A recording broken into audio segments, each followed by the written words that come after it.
Home made పులుసు వడియాలు కారపొళ్ళు అండి. మా మిద్దె తోటలో వచ్చిన పచ్చిమిర్చి అండి. ఇవి కేజీ పచ్చిమిర్చి వచ్చినాయి. దాంట్లో ఇవి పచ్చిమిర్చి వేపి పచ్చిమిరపకాయల చట్నీ చేశానండి. పచ్చిమిర్చి, ధనియాలు, జీలకర్ర, చింతపండు, కరివేపాకు అన్నీ వేసి వేయించానండి. వేయించి రోట్లో నూరానండి. చాలా టేస్ట్గా ఉంటుంది.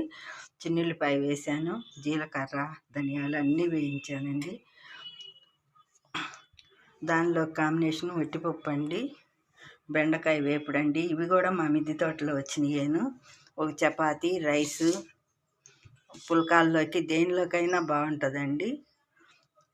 పచ్చిమిర్చి, బెండకాయ వేపుడు, పప్పు అండి.